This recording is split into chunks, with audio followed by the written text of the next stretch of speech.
Shri Gayatri tours and travels Chardham యాత్ర complete travel plan. పశ్చిమ బెంగాల్ రాజకీయాల్లో సూర్యుడు ఉదయించేది తూర్పు మేదినీపూర్ గడ్డపైనే అంటారు.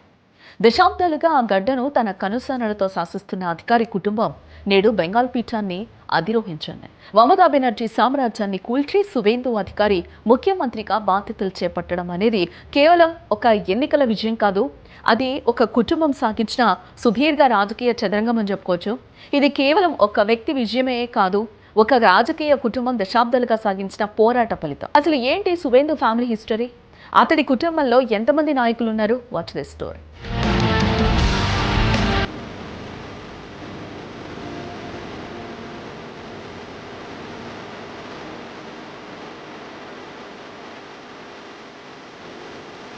పశ్చిమ బెంగాల్ రాజకీయాల్లో ఒక భారీ మార్పు చోటు చేసుకుంది. దశాబ్దాల పాటు తూర్పు మేదినీపూర్ జిల్లాను తన కంచుకోటగా మార్చుకున్న అధికారి కుటుంబం ఇప్పుడు రాష్ట్ర పగ్గాలను చేపట్టింది. ఒకప్పుడు మమతా బెనర్జీకి అత్యంత నమ్మకస్తుడిగా ఉండి ఆ తర్వాత ఆమెకే సవాల్ విసిరిన సువేందు అధికారి నేడు బెంగాల్ ముఖ్యమంత్రిగా బాధ్యతలు స్వీకరించారు. సువేందు అధికారి ముఖ్యమంత్రిగా బాధ్యతలు చేపట్టడం బెంగాల్ చరిత్రలో ఒక నూతన అధ్యాయం. దీని వెనుక కుటుంబ బలంగా ఉంది. ఈ రాజకీయ వృక్షానికి వేరు వంటి వారు శిశిర్ అధికారి. 1980వ దశకంలోనే రాజకీయాల్లో ఓనమాలు దిద్దిన శిశిర్ మేదినీపూర్ జిల్లాలో కాంగ్రెస్ పార్టీకి తిరుగులేని నాయకుడిగా ఎదిగారు. మమతా బెనర్జీ టీఎంసీని స్థాపించినప్పుడు ఆమె వెన్నంటి నిలిచి పార్టీకి ఆర్థికంగా అంగబలంగా కొండంత అండగా నిలిచారు. యూపీఏ ప్రభుత్వంలో కేంద్ర గ్రామీణాభివృద్ధి శాఖ సహాయ మంత్రిగా పనిచేసిన ఆయన మనసంతా ఎప్పుడూ మేదినీపూర్ ప్రజలపైనే ఉండేది. ప్రతి గ్రామంలోని సామాన్యుడి కష్టాన్ని తెలుసుకునే గుణం ఆయనకుండేది. అదే తత్వాన్ని ఆయన తన కుమారులకు వారసత్వంగా అందించడం జరిగింది. శిశిర్ అధికారికి 3 కుమారులు. వారి త్రిమూర్తి బలం సువేందు, దివ్యేందు, సౌమేందు. రాజకీయాల్లో సువేందు దూకుడుకు ఆయన సోదరుల క్షేత్రస్థాయి వ్యూహాలే అసలైన బలం. వీరిద్దరి గురించి లోతుగా తెలుసుకుంటేనే అధికారి సామ్రాజ్యం ఎంత బలమైందో కూడా ఇక్కడ మనకి అర్థమవుతుంది. సువేందు తమ్ముడైన దివ్యేందు అధికారి రాజకీయాల్లో చాలా నిశ్శబ్దంగా తన పని తాను చేసుకుపోయే రకం. ఆయన ప్రసంగాలు తక్కువ, పనిచేయడం ఎక్కువ. తమ్లుక్ లోక్సభ నియోజకవర్గం నుండి 2 సార్లు ఎంపీగా, అంతకుముందు 2 సార్లు ఎమ్మెల్యేగా కూడా ఈయన గెలుపొందడం జరిగింది. ముఖ్యంగా పారిశ్రామిక ప్రాంతమైన హల్దియాపై దివ్యేందుకి విపరీతమైన పట్టుంది. పారిశ్రామిక కార్మికులను ఏకతాటిపైకి తేవడంలో ఆయనది అజేయమైన శైలి అని కూడా చెప్తూ ఉంటారు. సువేందు రాష్ట్ర రాజకీయాల్లో వ్యూహాలు పన్నుతుంటే జిల్లాలో కార్యకర్తలకు ఎటువంటి కష్టం రాకుండా కాపాడటంలో దివ్యేందు కీలకంగా వ్యవహరిస్తారు.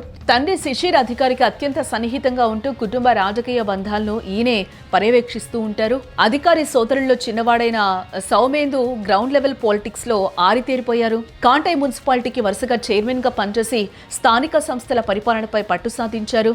ఒక పట్టణాన్ని ఎలా నియంత్రించాలో, ప్రజలకు ఎలా చేరువ కావాలో ఆయనకు తెలిసినట్లు మరెవరికీ తెలియదని కూడా చెప్పుకోవచ్చు. 2024 లోక్సభ ఎన్నికల్లో ఎంపీగా విజయం సాధించి తన అన్నయ్యల బాటలోనే పార్లమెంట్లో అడుగుపెట్టారు. యువతను సమీకరించడంలో, సోషల్ మీడియా వ్యూహాలను క్షేత్రస్థాయికి తీసుకెళ్లడంలో సౌమేందుది కీలక పాత్ర అని చెప్పుకోవచ్చు. తృణమూల్ నుండి బీజేపీలోకి మారిన కష్టకాలంలో కూడా కార్యకర్తలు చెల్లాచెదురు కాకుండా చూసుకున్న ఘనత ఈయనదే. వీరందరినీ నడిపించే నాయకుడు సువేందు అధికారి. 1970లో జన్మించిన సువేందు విద్యార్థి దశ నుండే రాజకీయాల్లో చురుగ్గా ఉండేవారు. 2007లో నందిగ్రామ్లో జరిగిన భూసేకరణ వ్యతిరేక ఉద్యమంలో ఆయన కీలక పాత్ర పోషించారు.